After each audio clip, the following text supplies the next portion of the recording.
Welcome to Stepping Stones to AAC. What you got cooking? I'm Heather Prenevo, and I am joined today by the lovely Beth Waitlifever. Hello. And we are so excited to share some resources with you for getting started with AAC and modeling for at-home activities.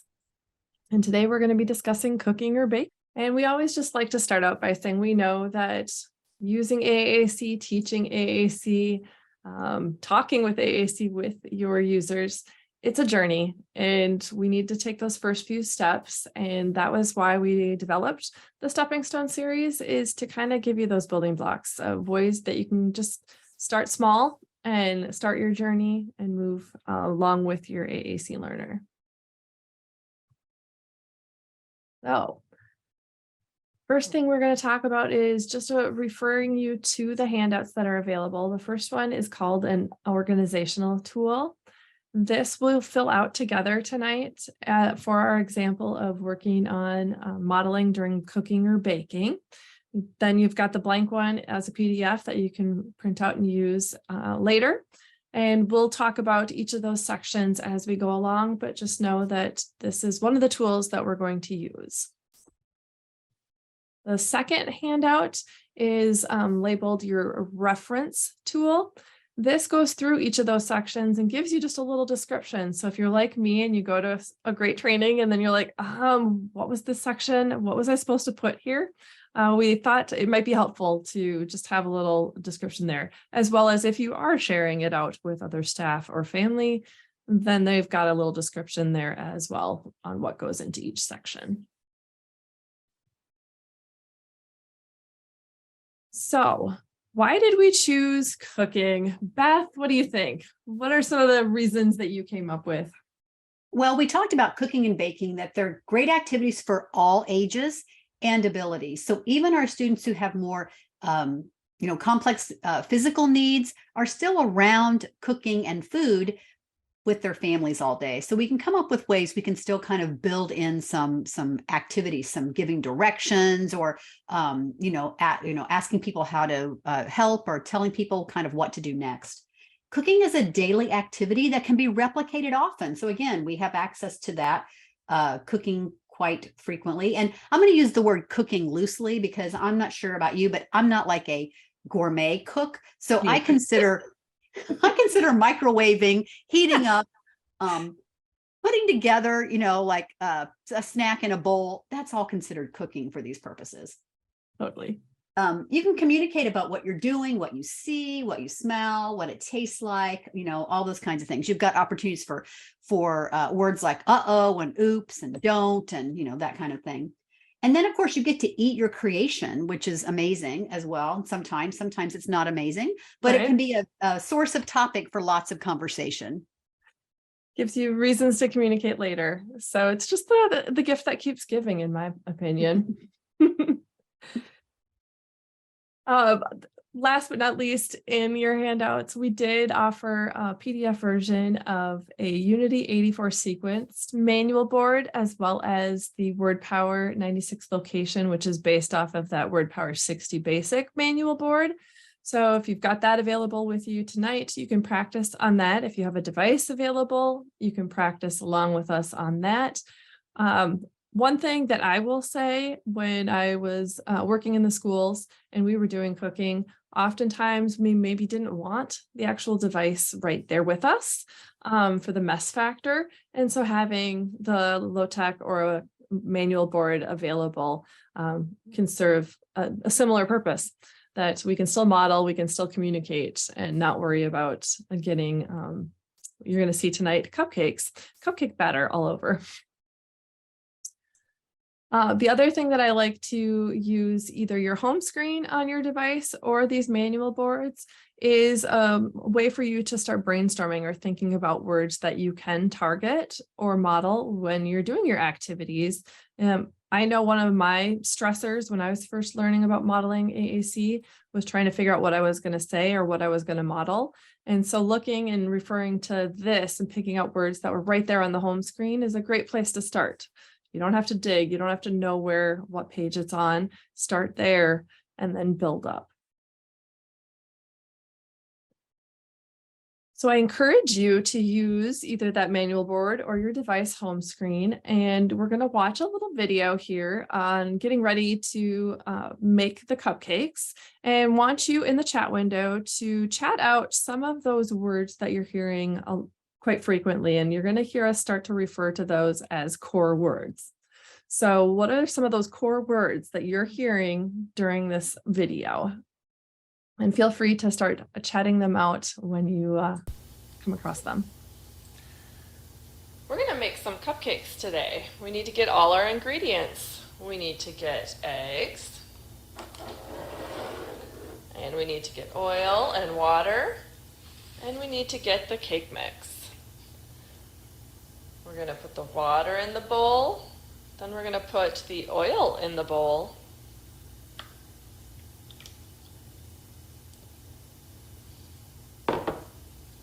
To make the cupcakes, we're going to add and put the eggs in the bowl. Now we need to put in the cake mix.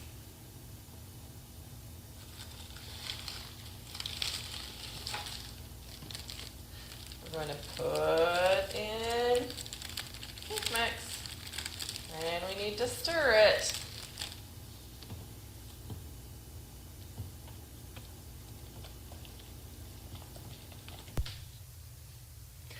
Next, we need to put the batter in the pan.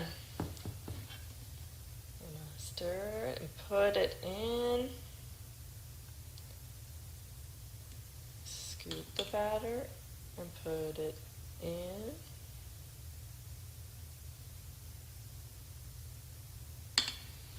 Scoop and put it in the pan. Scoop and put it in the pan.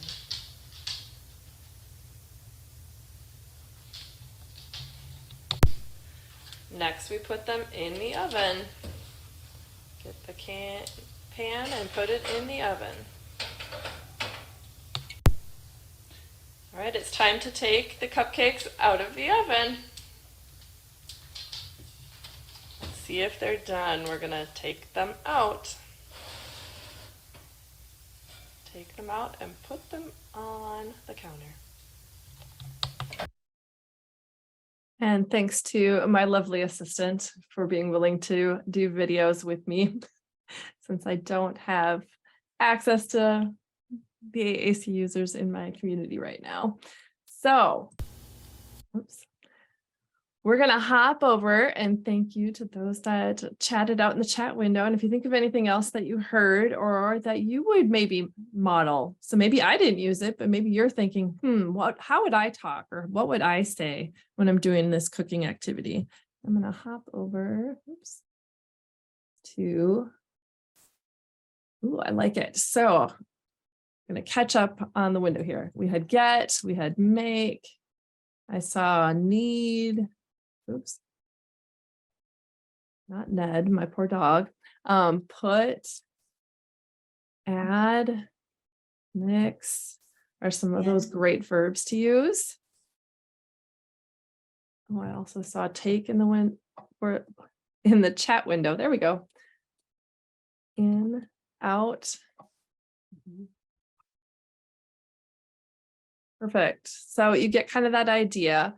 And some of these that we're going to be talking about, those core words, we can use them not only in this cooking activity, but we can then transfer this over into other activities, which is what's so great about core words, is words like get, make, need, put, in, out.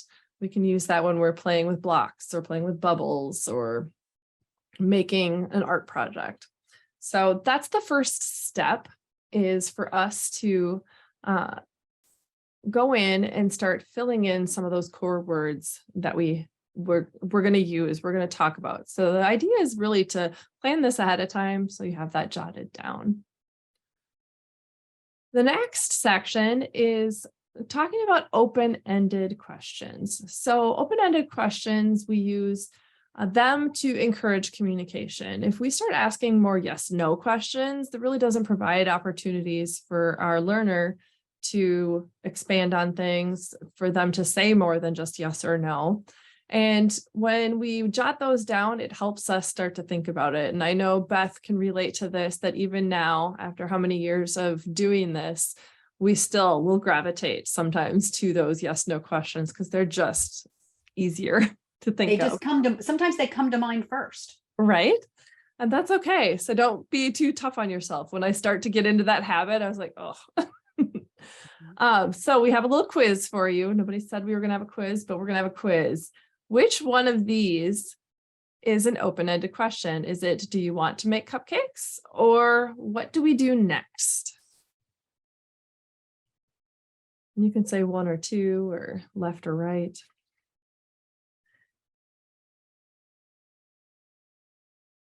All right, I see two. I see what do we do next?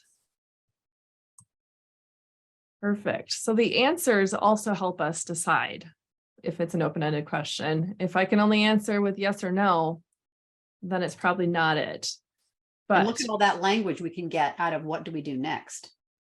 and what I love about open-ended questions is those opportunities for them to respond in maybe a way we didn't think of.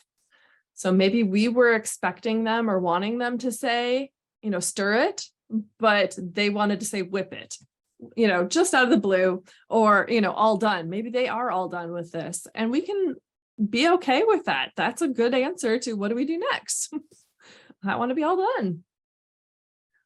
So we don't have to predict. And that's what's good about having robust vocabulary like Lamp Words for Life or Unity or Word Power, is they have access to those words. And sometimes people will say, Heather, but if I ask that question, they're not going to say anything. That's true. And we're going And to talk so- about some ways. Yeah. So Look we're at going to talk about what do you do if you ask the question and you don't get an answer. And we've all been there. And sometimes we need to wait, and sometimes we need to move to a new strategy, right? So next thing we're going to do is we are going to hop back over to our organizational chart, and I'm going to have us use these just to scale down our options. But what is an open-ended question that we could use or ask that either is going to give us the word get in the question, or our answer might have get in it?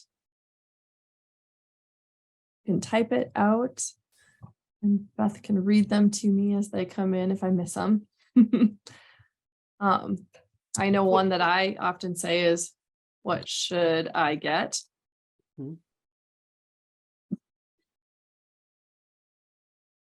Sorry, my dog might make his presence known. Or you could make a comment like, should we get or get that? Yeah, should we get that? Mm-hmm. And we might even, like you said, if we're starting a little more simple and just use the intonation, get that? Yep. Perfect. How about put or take?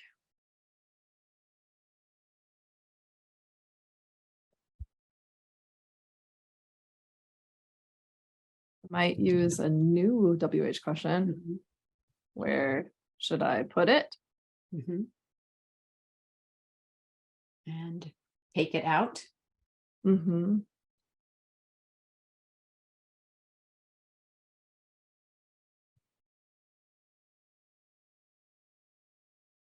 Again, it might not have to be a full sentence, depending upon your learner's needs.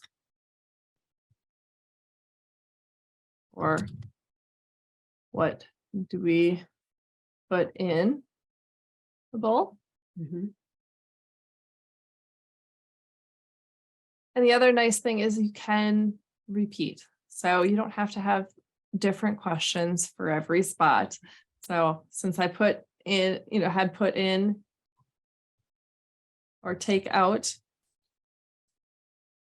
do I take it out? I could maybe repeat myself. What do we put in? I also like to use I wonder statements, so it doesn't always seem like we're interrogating our communicator. So you could say, I wonder where this goes. So we're eliciting that, in. Mm-hmm. Great advice. Because sometimes it does start to feel like a test taking, which leads us to what you were talking about before, Beth, is sometimes either feel like we're asking too many questions, or they're not responding to the questions yet, and that's okay. So if they're not yet responding to those questions, we can be modeling their possible responses or their comments. Or instead of getting into that rhythm of asking so many questions, we can just start modeling comments. Put in, take out. Even though it's not a question, we're showing them what kind of communication and language can happen during this activity. One thing that we like to remind is that we want to keep our modeling, what we're using on the device, what we're saying, at or just above our AAC learners' language level, meaning if they're using 1 or 2 words at a time, then we should be modeling no more than 2 to 3 words above that. So if they're just hitting 1 word on their device right now, and that's totally normal and fine, then maybe we are only showing 2 to 3 words, or we're sticking to just those single words on there and slowly adding a second word to show them that we can start combining. So we don't want to feel like A, that we have to be making a complete sentence with the device, and B, that our child or our learner needs to be formulating and combining things. If they are right now just doing 1 or 2 words, the pressure to do 5 or 6 words in a complete sentence, too much for everybody. So just keep that in the back of your mind as you are starting this out too, because we want to keep it simple. We want to keep the stress level down for everybody. We also don't need to worry about grammar endings and making things sound grammatically correct. So it's okay to say these sentences that are more telegraphic, because especially if our learners at that level where they're using just, 1 to 3 word phrases. And if you notice that during the video as well, you often will hear me sounding very telegraphic. I get into that groove. So what are some possible comments or responses that we can model with the word get? One that I use a lot is I get it, or you get it. I think underused is the word that. So then we don't have to worry about finding egg or cake batter on our device. We can just say, okay, let's get that, and point to it and grab it. And sometimes people think that is a complicated word, but the word that shows up on toddler word lists. So that is an early learned word. And it's great that we were modeling that as a question, and now we can actually use it as a comment too. So that repetition is great. How about for put or take?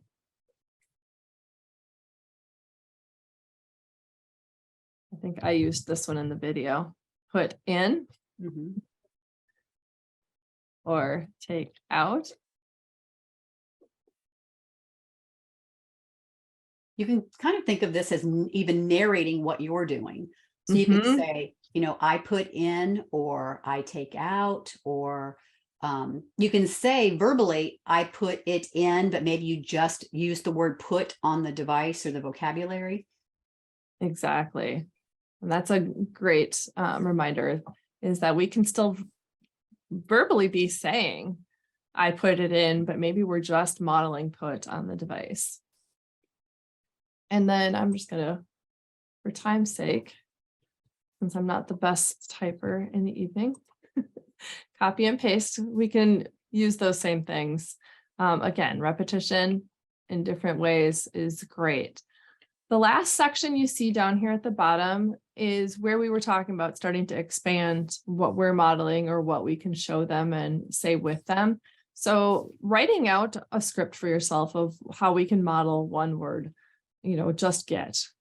And maybe then start thinking about, how could I model that with 2 words? How could I model that with 3 words? So that you're ready. If you're starting to see that maybe they're ready to see that model, you've been starting to think about, what are some of those words that I could add to it?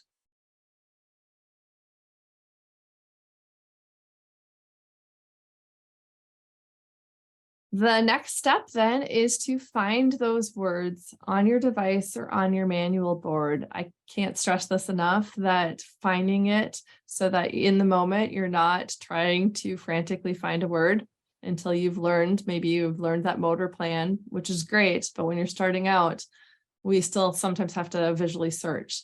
So go ahead and find the words on the device.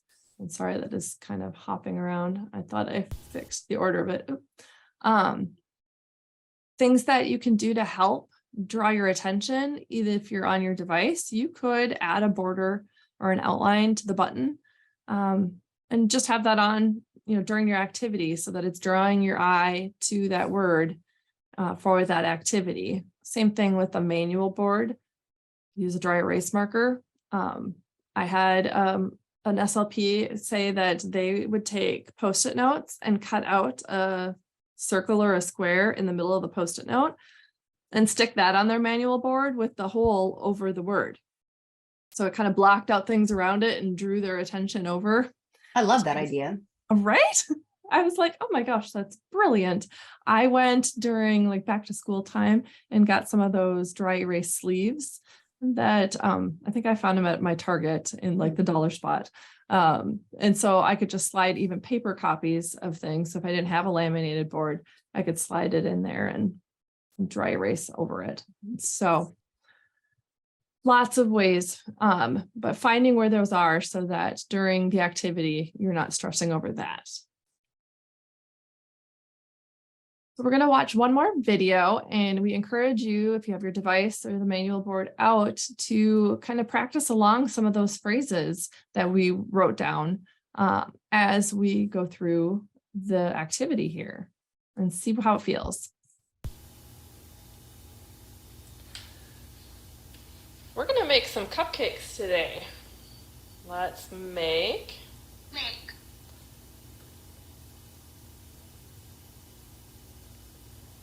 cupcakes. Make cupcakes. We're going to make cupcakes. What do we need to get first? Let's get some eggs. And we're going to get some water. All right, we need to put them in the bowl. We need to get 1 1/4 cup of water and put it in. All right, next we need to put the cake mix in. You'll notice how Heather is talking in those longer sentences, but she's only using 1 or 2 words on the device. Mix in and stir it. Stir in the mix. We're going to stir it in. Next, we need to put the batter in the cake pan. We're going to put it in.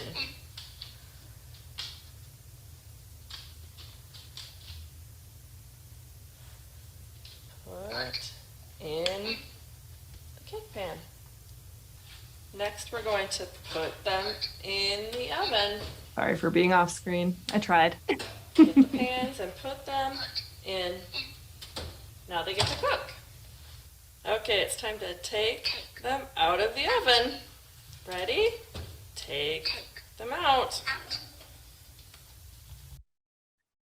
All right. So I was modeling on Word Power 60 Basic on a Notepad chat there, but again, those words are going to be available on any of your devices. So getting comfortable with a couple of those words, and you noticed as we went along, slowly adding in a second word here and there, but don't feel that you have to. So as we wrap things up for the night, we'd like to just kind of ask you a few things about what you've learned. So are there questions that you have about what you saw with the modeling or the core words? If you did practice on your low-tech board or a device, what were you feeling? Or if you're thinking ahead, okay, what could I take from this? What could I see using with my AAC learner? I like the handout Heather, because I think that's really helps people organize their thoughts in their head. And even in the moment, if you're not looking back at that handout, if you're the kind of learner that writing things down helps you remember things, then you can kind of still think about what you're doing and not really have to look at the handout every second. And for me, especially if I'm doing a new activity, even with all the years that I've been doing AAC, I will dig out something or even just a piece of paper and start jotting down, what is it I want to model? What is it I want to target? I want to be intentional in what we're doing. Plus, again, for me, it takes away the stress of like, oh, what words am I trying to target? Where are they on this system? If you make one of these sources for an activity that you do fairly often, you could even keep it and then just use it again the next time you do that activity, or you could send it to grandma or, or whoever. So you could kind of save them and use them over. Great comment, Morgan. Yeah, prepping and planning to be intentional. For me as well, just developing that more natural habit of modeling with the device. When I plan things out first, the more I do it, it just starts to then become more automatic. And that really is how AAC is learned, is starting with these little things, being really intentional, and it'll slowly get to be more natural. You'll start to see yourself maybe doing it in more than just one activity, but starting with one activity is what we recommend. Get in there, get going, and it'll slowly build.